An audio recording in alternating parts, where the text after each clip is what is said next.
प्यारा बच्चों। तो जैसा कि आप लोग को हमेशा से बचपन से ही बताया जाता है कि अपने प्रिंसिपल को एक लिख दीजिए एप्लीकेशन, और हम लोग ना एकदम बचपन से याद करते रहते हैं कि सेवा में श्रीमान प्रधानाचार्य सविनय निवेदन है कि मुझ प्रार्थिनी कोमल पर, या फिर मुझ प्रार्थी, ऐसे करके हम लोग हमेशा से याद करते रहते हैं, लेकिन वो हमें कभी भी नहीं याद हो पाता। तो बिल्कुल भी चिंता मत करो, याद तो तुम्हें हिंदी वाला नहीं हो पाता है ना, आपकी मैम आपको अंग्रेजी वाला एप्लीकेशन एकदम अच्छे से तरीका बता देंगी। और देखो तरीका ऐसा रहेगा कि कुछ इसमें फिक्स लाइन होते हैं जो कि आप किसी भी एप्लीकेशन में लिख सकते हो, जैसे कि टू आपको हर जगह लिखना है, और देखो कुछ ऐसे फिक्स लाइन होंगे जो तुम्हें हर जगह लिखना होगा। तो वो क्या रहने वाला है, कैसे रहने वाला है, वो सारी चीजें चलो स्टार्ट करते हैं। बिल्कुल भी चिंता मत करो, लेकिन सबसे पहले ये जान जाओ, कुछ लोग को ऐसा लगता है ना कि जो हमारा लेटर है और जो एप्लीकेशन है वो दोनों सेम होता है, तो दोनों सेम नहीं होता। हाँ, हम ये तो जरूर से कह सकते हैं कि जो एप्लीकेशन है वो लेटर का एक पार्ट तो हो सकता है, लेकिन same to same letter application के बराबर नहीं हो सकता। जैसे कि जानते हो ना, मैं आपको और आपके पापा को खड़ा कर दूं और बोलूं कि देखो दोनों बराबर हो गए, तो आप बराबर नहीं रहोगे। जरूर से आपके अंदर आपके पिताजी के थोड़े बहुत क्वालिटीज या फिर गुण तो आ जाएंगे। लोग कह देंगे हाँ ये अपने पापा से मैच कर रहा है, ये वाली क्वालिटी इसके डैडी के अंदर भी है और इसके अंदर भी है, लेकिन आप दोनों लोग को एकदम बराबर और इक्वल तो नहीं कहा जा सकता ना। सेम उसी तरीके से लेटर और एप्लीकेशन दोनों डिफरेंट डिफरेंट चीजें हैं, लेकिन हाँ एप्लीकेशन को हम लेटर का छोटा सा पार्ट मान सकते हैं। तो सबसे पहले चलिए जानते हैं कि एप्लीकेशन होता क्या है। तो देखो, अगर ये तुम्हें इस वीडियो को बहुत अच्छे से समझना है तो कुछ करना ही नहीं है, बस सबसे पहला काम ये करना है कि घबराना नहीं है। समझ गया बेटा? सबसे पहला काम ना कि तुम्हें घबराना नहीं है, क्योंकि देखो बचपन से लेकर के अभी तक बहुत बच्चे ऐसे होंगे जिनको एप्लीकेशन लिखने नहीं आता होगा, और एप्लीकेशन या फिर लेटर का नाम सुनते ही तुरंत एकदम से घबरा जाते होंगे कि मैम कैसे लिखना होता है, क्या करना होता है, हमारी कुछ भी समझ में नहीं आता। अब देखो, यदि लेटर से डर लगता होगा तो इसके पिछले वाली वीडियो आपको लेटर की मिली है, आप जा करके वहां से लेटर का पूरा कॉन्सेप्ट क्लियर कर सकते हैं। और इसके बाद आप फिर आ जाइए आज के इस एप्लीकेशन वाले वीडियो पर। तो देखो, an application is a formal request or a written message sent to an authority like a teacher, principal, boss or officer for a specific purpose। अब देखो, जैसे कि लेटर मैंने बताया था कि तुम किसी को भी भेज सकते हो, अपने दोस्त यार जो होंगे, तुम्हारे जो प्रिंसिपल होंगे, मतलब ओवरऑल सभी को लेटर भेज सकते हो, केवल वो फॉर्मल और इनफॉर्मल में बट जाएगा। लेकिन जो एप्लीकेशन होगा वो हमेशा से ही एक फॉर्मल रिक्वेस्ट होगा, यानी कि ये हमेशा से आप किसी बड़े इंसान को देंगे, जैसे कि किसी टीचर को देंगे, किसी प्रिंसिपल को देंगे, आप बॉस को दे सकते हैं या फिर किसी ऑफिसर को दे सकते हैं। जो एप्लीकेशन है वो कभी भी बेटा आप ना अपने यार को, अपने संगी को, दोस्त को नहीं लिख करके दे सकते, उसके लिए लेटर देना पड़ेगा। ये एप्लीकेशन हमेशा एक किसी अथॉरिटी को दिया जाता है। अब देखो, जैसे अंतर की बात करें तो while a letter can be for a friend, यानी कि जो लेटर है, यानी इनफॉर्मल वाला जो अनौपचारिक वाला लेटर होता है वो तो हम अपने दोस्त को दे सकते हैं, but an application is always professional and asks for permission और एक्शन। लेकिन जो एप्लीकेशन है वो आप अपने दोस्त को नहीं दे सकते। ये ऑलवेज का मतलब है हमेशा एक प्रोफेशनल होता है। समझ गए इतना? अब चलो, अब देखते हैं कि एक एप्लीकेशन को हम लिखते कैसे हैं। जैसे देखो, इसका कुछ लेआउट होता है, कोई भी एप्लीकेशन लिखना है कुछ तरीका होता होगा। जैसे कि जानते हो ना, आप सुबह उठे होगे तो आपका कुछ डेली रूटीन रहा होगा, सुबह उठे होगे, फ्रेश हुए होगे, ब्रश किए होगे, खाना खाए होगे, स्कूल गए होगे, वापस आए होगे, ना अब आप पढ़ने के लिए बैठ गए होगे, पढ़ करके थोड़ा गेम वेम खेलोगे, टीवी ओवी देखोगे, फिर खाना खा करके पढ़ाई करके सो जाओगे। तो जैसा ये आपका डेली रूटीन है, ठीक उसी तरीके से एप्लीकेशन भी एक फॉर्मेट में लिखा जाता है, यानी कि आप इसमें से किसी चीज को पहले और किसी को बाद में नहीं लिख सकते। अब देखो, आपको एप्लीकेशन लिखने के लिए सबसे पहले रिसीवर का नाम लिखना पड़ता है। अब रिसीवर कौन होगा? देखो, रिसीवर वो इंसान होता है जिसको कि हम अपने एप्लीकेशन को देंगे और वो उसे रिसीव करेगा। जैसे कि देखो, यहाँ पे देखो एग्जाम्पल है ना, आप देख पा रहे होगे, ये देखो प्रिंसिपल रिसीवर है। जैसे यहाँ पर आप देख पा रहे हो ना, यहाँ पर कौन है? यहाँ पर देखो, ये टू द जो प्रिंसिपल है वो रिसीवर की तरह काम करेंगे। यानी कि आप अपना एप्लीकेशन लिखोगे प्रिंसिपल के लिए, तो ये देखो, ये आपके रिसीवर हो गए, ये आपके रिसीवर हो गए। ठीक है, अब चलो, अब देखो रिसीवर के बाद कौन आता है? तो रिसीवर के बाद बहुत ज्यादा जरूरी है कि एप्लीकेशन में हमेशा से ही एक सब्जेक्ट आता है। बिना सब्जेक्ट के यदि आप एप्लीकेशन लिखेंगे तो वो गलत हो जाएगा। ये देखो सब्जेक्ट आ जाएगा, ठीक है, यहाँ पे आ जाएगा आपका सब्जेक्ट।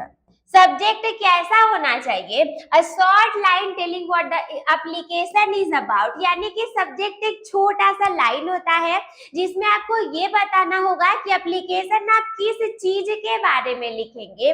जैसे कि चलो हम यहाँ पर चलते हैं ना, देखो तुम लोग के लिए क्या क्या करना पड़ रहा है, इस पे उस पे उस पे, है ना।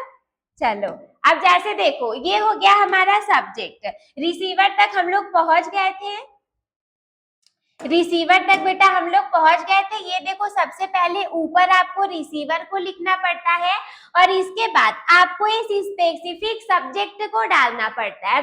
जैसे बेटा हम लोग जब लेटर को पढ़ रहे थे, तो लेटर के देखो टू टाइप थे, फॉर्मल और इनफॉर्मल लेटर। ये था आपका फॉर्मल लेटर, दूसरा था आपका इनफॉर्मल लेटर। अब देखो, जो फॉर्मल लेटर था उसमें हमको सब्जेक्ट को लिखना पड़ता था, लेकिन इनफॉर्मल वाले में किसी भी सब्जेक्ट की जरूरत नहीं थी। यानी कि इनफॉर्मल वाला हमें बिना सब्जेक्ट के लिखना पड़ता था। लेकिन चूंकि देखो एप्लीकेशन में आपके सब्जेक्ट है, यानी कि लेटर का जो एप्लीकेशन है वो पहले भाग में चला जाएगा, फॉर्मल लेटर वाले में चला जाएगा, क्योंकि इसमें देखो सब्जेक्ट है। तो एप्लीकेशन फॉर सिक लीव, मान लो कि हमें कोई बीमारी हो गई थी और इसके बाद हमको ऐसे छुट्टी लेना है, किसके लिए? बीमारी के लिए। अब देखो, ये हो गया, सब्जेक्ट को आपने लिख दिया। अब सब्जेक्ट के बाद आ जाता है आपका सैल्यूटेशन, ठीक है। अब देखो सैल्यूटेशन में क्या होता है? सैल्यूटेशन में आपको रिस्पेक्टफुल ग्रीटिंग्स लिखना पड़ता है। रिस्पेक्टफुल मतलब जैसे कि रिसीवर कौन ले रहा था उसको लिख दिया आपने, वो सब्जेक्ट लिख दिया जिसके बारे में हमें एप्लीकेशन को राइट करना था, और देन आप लिखोगे सैल्यूटेशन को, यानी कि कोई रिस्पेक्टफुल ग्रीटिंग्स देना।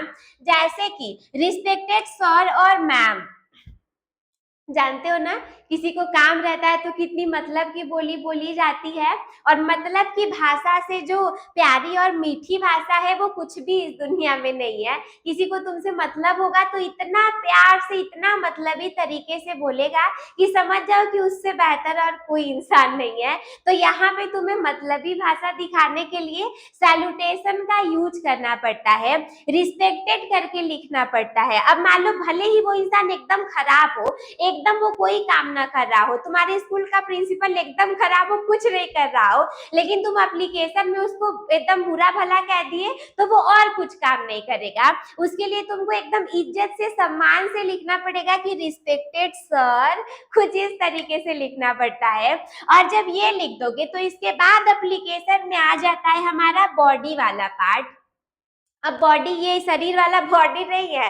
जैसे कि जो एप्लीकेशन लिखोगे ना, यहाँ तुम्हारा जो रहेगा रिसीवर और सब्जेक्ट के खत्म होने के बाद, और यहाँ पे रिस्पेक्टेड सर या मैम लिखने के बाद यहाँ पे आपका स्टार्ट हो जाता है बॉडी वाला पार्ट। अब ये देखो बॉडी वाला पार्ट कैसे होता है कि इतने दूर में तुम्हें वो सारी बातें लिख देनी है जो कि एप्लीकेशन में लिखना चाहते हो। तो बॉडी वाले पार्ट में the main reason for your request, यानी कि वो मेन कारण, वो सारी बातें आप लिख देंगे जिसकी वजह से आपने एप्लीकेशन लिखना चाहा था।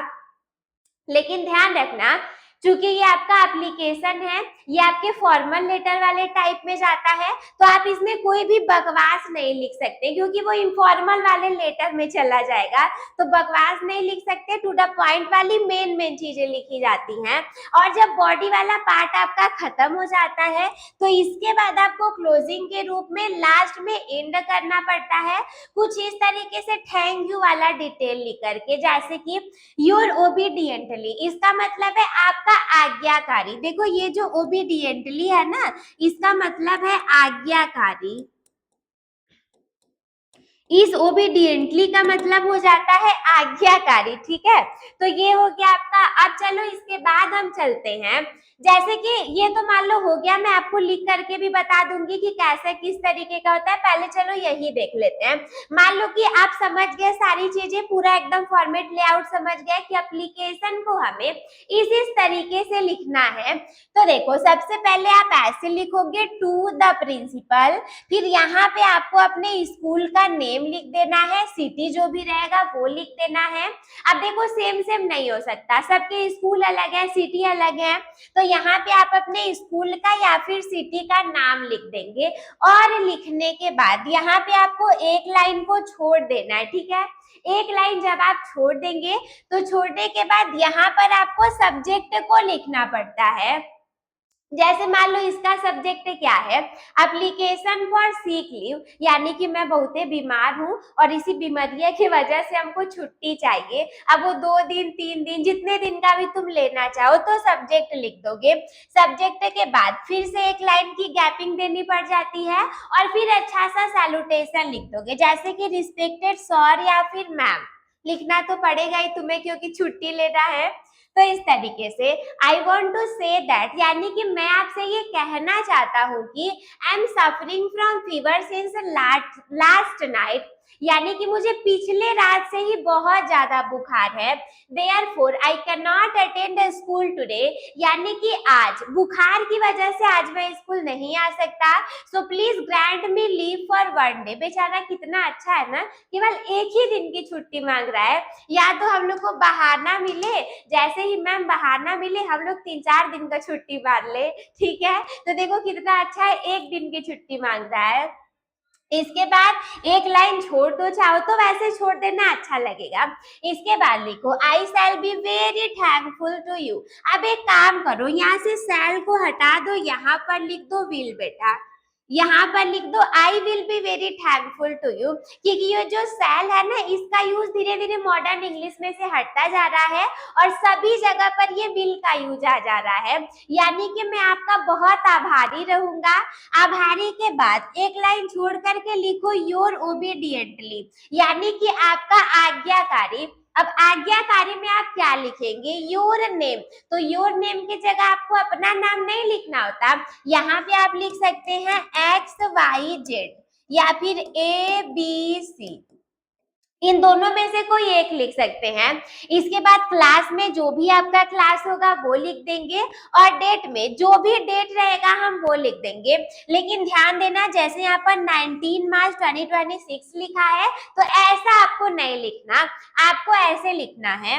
मान लो अगर मार्च 19 भी आपने लिख दिया तो लेकिन 2026 को आप 2000 करके XX लिख देना, 2026 यहाँ पे मत लिख देना।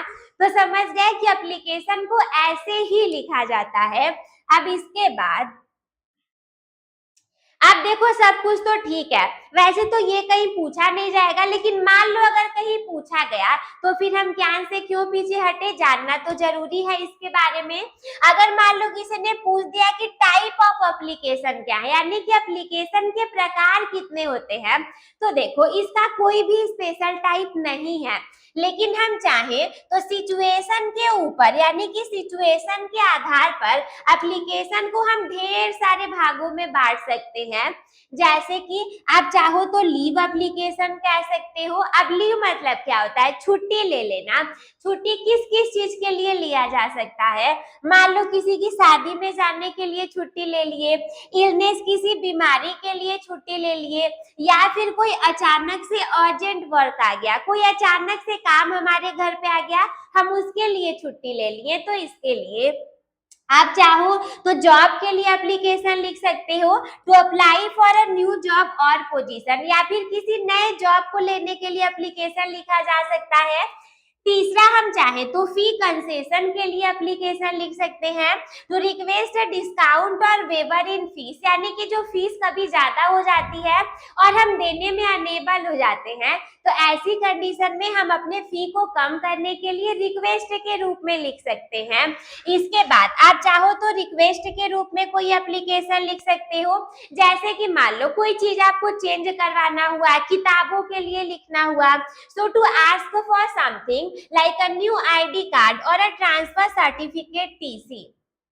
मान लो आपको टीसी को लेना है या फिर आपको नया आई कार्ड चाहिए, तो आप इसके लिए एप्लीकेशन लिख सकते हैं। तो वैसे तो देखो कोई भी भाग वाग नहीं है इसका, लेकिन फिर भी चाहो तो हम ऐसे 3-4 भागों में बांट सकते हैं।